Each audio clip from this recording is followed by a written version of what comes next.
15 August tasangana zvekare paCoolian TV.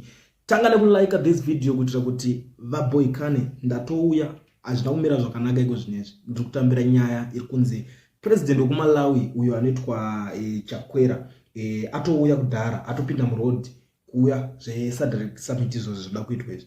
Atogadzirira like zvakamboita kuti akamboshanya achinda pane kwaanga amboenda kurufu ndobva atogara atotungamira mamwe madays batombogara dzimwe 2 weeks more.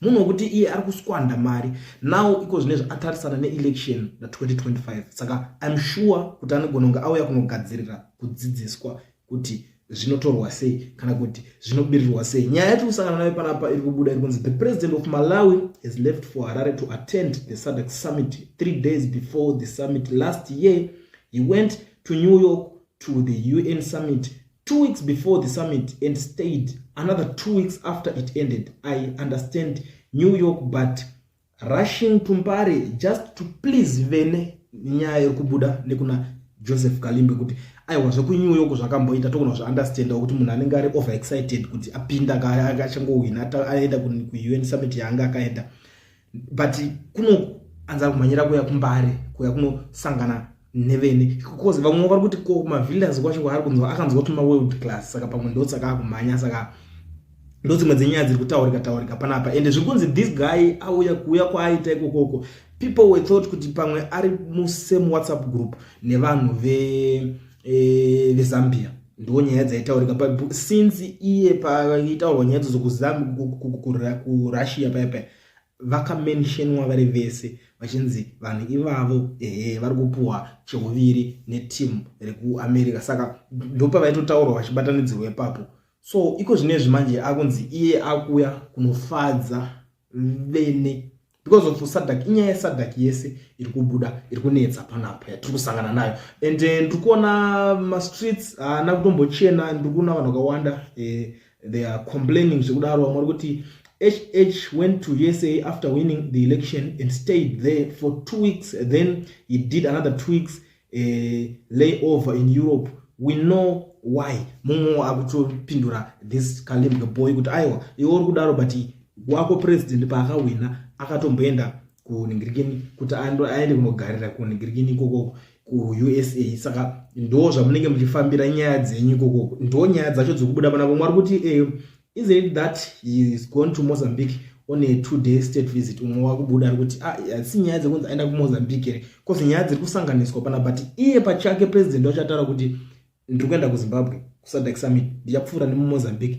ndobva ndapinda Zimbabwe. Ndo mataurire azviita ende vamwe president yedzimwe nyika havasati vatombofunga kana kuuya vanoda kutoya musi wacho uyo kozi vanenge vane zvakawanda zvekuita but this guy ari kuvhundutsa vanhu kushoka vanhu kuti saka iye atofunga kutungamira kunanga paZimbabwe.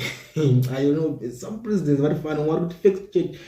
President Chakwera is currently in Mozambique on 2-day official state visit. He will head to Harare after his mission in Mozambique is finished. Mumwe wakutaura ari kudefenda Chakwera kuti no but ndanzwa kuti apinda nekuMozambique ndo nyaya iripo iye atati ari kupinda nekuMozambique but anyway zvinokomendwa nevanhu zvichitaurwa zvipero. Mwari kuti African leader messes up their countries so badly that they do not want to stay in those countries. They also want to run away. Ndo zvinotaurwa kunzi zvinoitika like unoona zviya zvekunzi chiro akanzi arwara right munhu president munyika make harapirwi imomo atobuda unorapirwa outside kana akasaenda outside anotofundira ma-specialist ake anobva outside kuti vave vachimurapa ari imomo but iye kuti anzi aitirwa zvinhu zvake munyika make panotorwa nyaya but ndosokachiona kuti mamwe president vanozoramba vachicelebrate panguva yatiri neyo vakaita sana Nelson Mandela aiti akarwara airapirwa munyika make imomo kuratidza kuti iye ari kutonga nyika yake zviri fair zviri perfect pasina kubiridzira kana kuti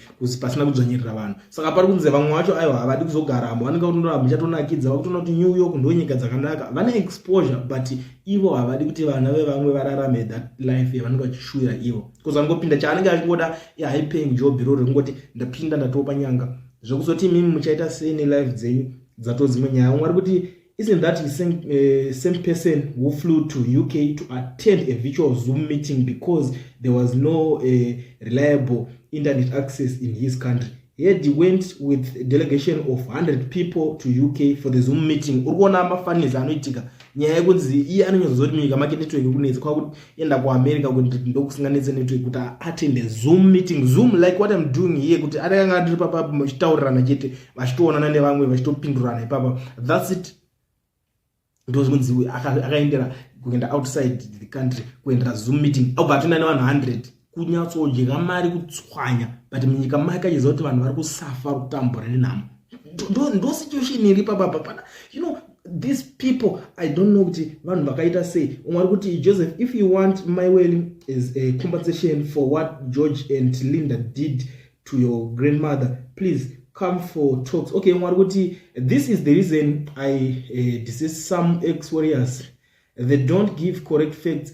The guy had visit Mozambique and then SADC. Oh, it's just the same. Yeah, one got 44 SADC summit program started on 8th August, and the president have been coming in and out of Zimbabwe in between and ahead of the main summit event for various organ committees, which they had or are part of. The Zimbabwe is still much better than Zambia in 1,000 years. I don't know vakunyasorwadza hondo dzenyika ndodzato hondo dzemarudzika kuti aiwo uri muZambia uri muZimbabwe ndodzavakuda kuningina kozi mwananga achitraya kuprotecta vene vake apa pasati pabatwa vene, but I don't know kuti why vanhu vevene vave kuda kutanga kutotacha ipapa. I don't know, it's not about vene, but uri kuona kuti vene vakutopindura mukati. Mwari kuti if I were a president for any African country, each town would be a place to be because of huge development going on from use of internal resources. Besides this Moscow interview regards Blantyre and Lusaka where dasi zvakaramba kwenye zviri pasi mumwe wari kutaura ari kutraya kumaketa nyika yake hapana chakashata pakutraya kumaketa nyika ino.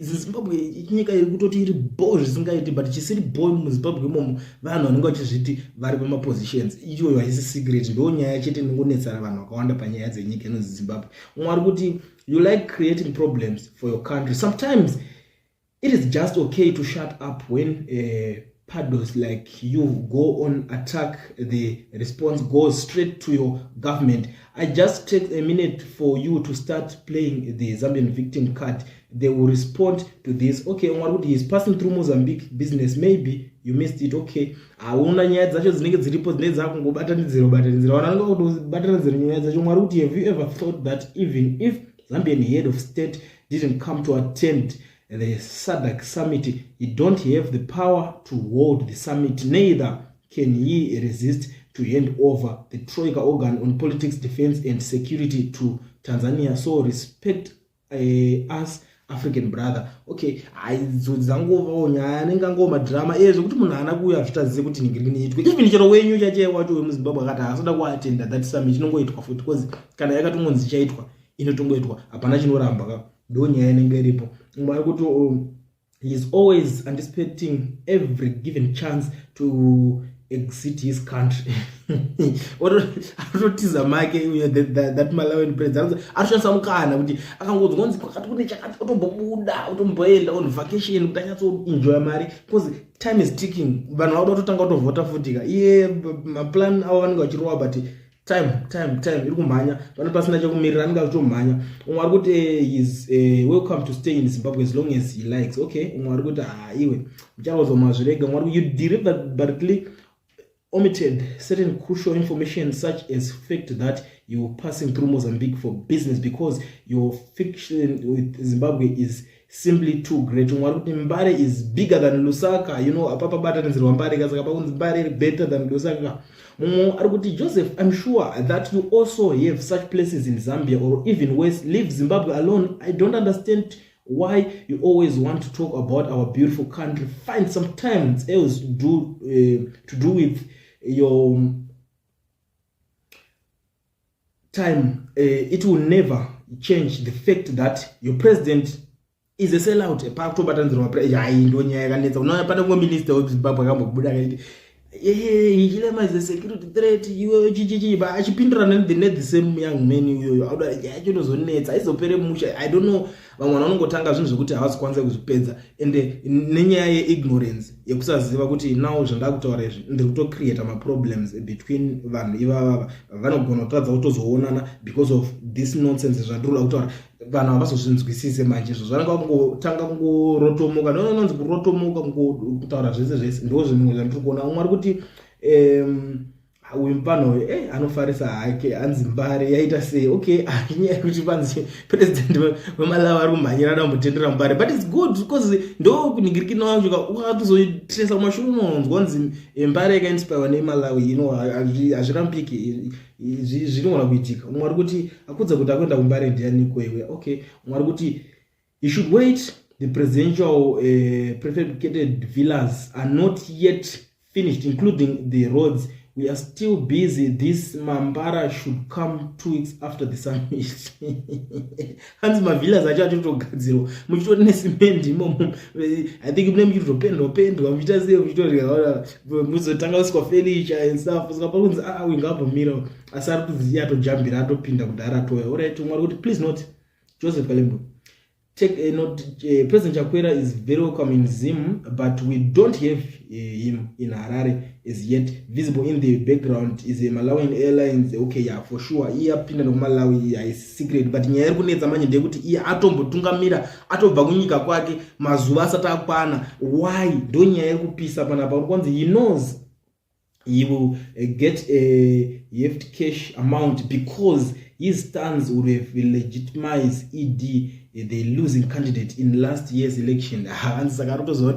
It's money game. Rekatomhanya ndileko kundinoenda se ndinosimbisa zvinhu angobuda kuti ndatoona kusimbisa vakuru anobva adzokera nechi anebhegeraga. I don't know how far truth is that. You know maZimbabweans vanhu vekuti vanotaurisa ende tinozoti zvinhu zvotaura maZimbabweans hazviperi saka titingotarisa kuti ngonoti okay vari kuti chi maopinions avo munhu wese ari right paopinion yake saka that's why una tichiuya tombopa mukana tichimbonzwa kuti vari kuti kudi tichionesana umwe ari kubuda ari kuti he is replacing the Zambia Defense Forces team in a soccer match to commemorate Gukura wound. All right umwe ari kuti it sounds you don't even know Zimbabwe bra umwe ari kuti I think Joe you losing the plot to respect African leaders not Jose we don't need a tour we want to be peaceful neighbors. All right. Chakwera is known on overspending, especially luxurious trips, neglecting the masses back home. Yeah, I'm a luxurious trip.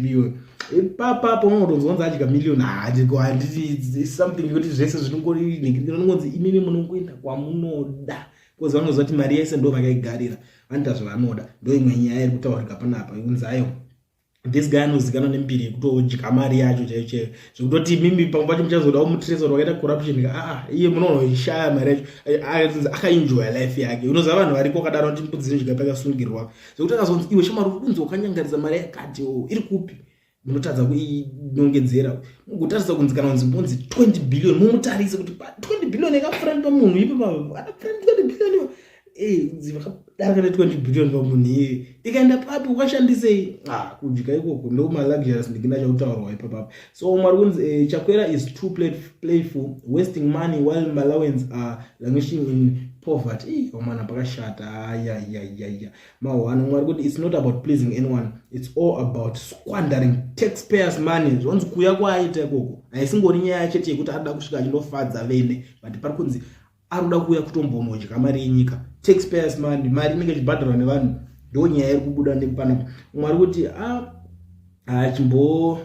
chimboitawo president zvekutongawo ninge unozvidawo iwo udawo nenyika dzevamwe okay mwari kuti he went ahead of summit to broke peace between Zim and Zambia chief now you know okay mwari kuti the whole day on Twitter tweeting Zim stuff mwari kuti Zim is more than Mbare muzatitira dzungu okay mwari kuti he is going to Mozambique first then Zimbabwe mwari kuti one we are going to realize that he instead loves trolling and it has completely nothing to do with anything tokusekerera too much mfana iwewe you're going too far mwari kuti for the record come the 17th SADC summit will roll to life even Ichilema fail to come so sit down and keep quiet mwari kuti low he needs to sit down defeat the gurus and learn 44 ways to destroy your country. It takes time. Ndo mashoko arutaurwa nemumwe panapa ari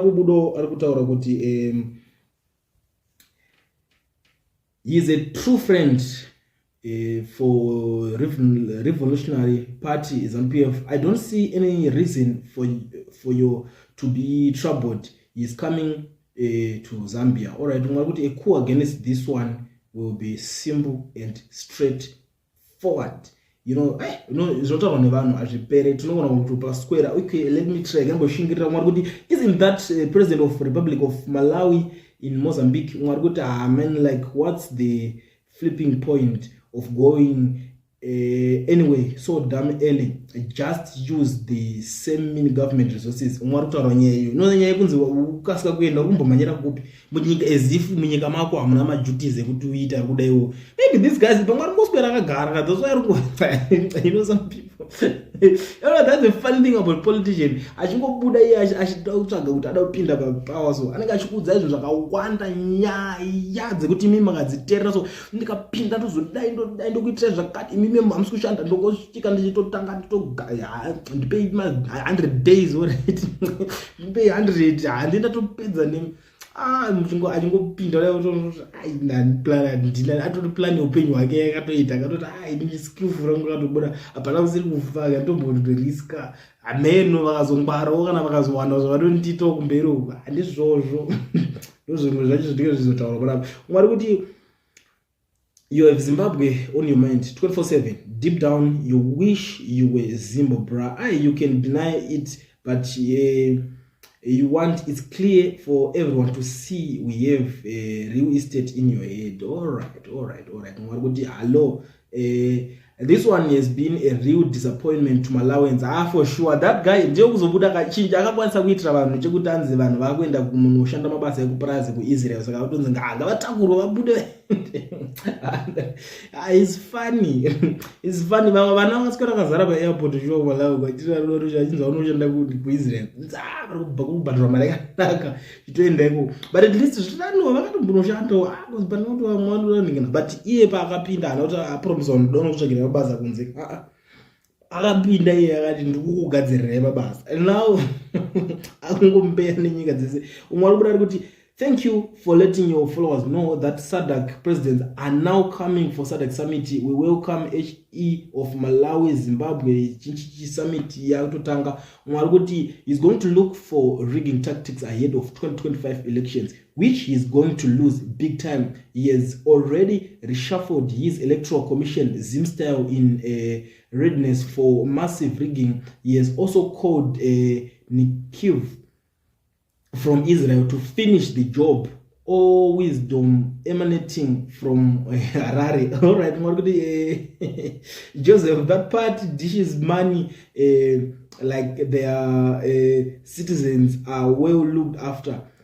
All these SADC leaders are interested in the bag. You don't hear it. SADC leaders say, imari, it's money, it's all about money. Zvese zvekuzonzi mukuchema mukutambura vanozozvinzwa kana zvihomwe dzavo dzatombozara votomboona kuti ai but ndatombodya ai chinenge chinobhadhara chinfesi. Next time vakanzwa kuti kune rimwe dhiri vanongosumuka vachimhanya. Ndonyaya iri kutaura kunzi maleaders emusadhaki chavanenge kudai mari. I don't know kuti pamwe nyaya kuti vamwe vacho vanofakanyakukura vari munzara zvekudaro. I don't know, but mutanga mbozadza homwe. Mwari kuti but he went to Mozambique for a state visit, and then Thursday he will be in Harare.